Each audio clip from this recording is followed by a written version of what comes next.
Let me guess, you want to wake up early.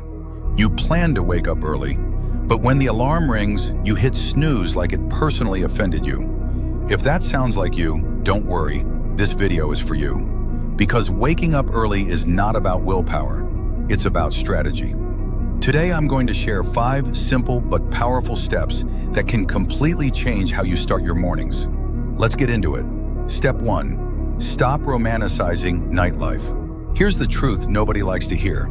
You can't wake up early if you're addicted to late nights.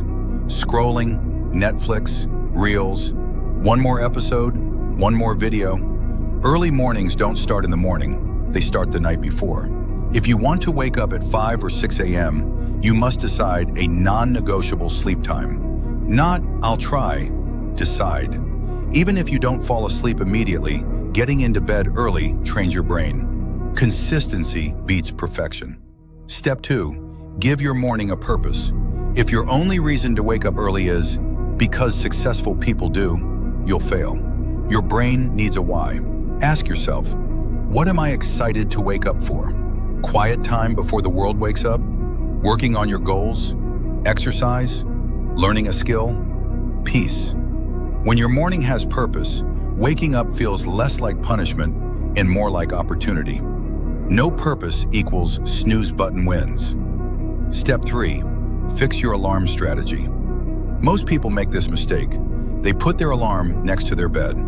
That's like putting junk food next to a dieting person. Put your alarm far from your bed. Force yourself to stand up.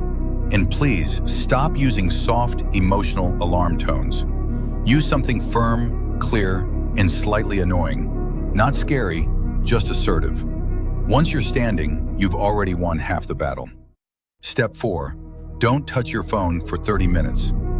This step is a game changer. The moment you check your phone, you hand over control of your mind to messages, news, social media, and stress. Instead, create a simple morning ritual. Drink water, stretch or walk, breathe, journal or plan your day. Your brain in the first 30 minutes is highly impressionable. Protect it. Calm mornings create powerful days. Step 5. Start small and be patient. You don't go from waking up at 9 a.m. to 5 a.m. overnight. That's how motivation dies. Instead, wake up 30 minutes earlier than usual for a week, then another 30. Early waking is a skill, and skills take practice. Miss a day? No guilt. Miss 2 days? Reset. Never quit. Consistency is more important than intensity.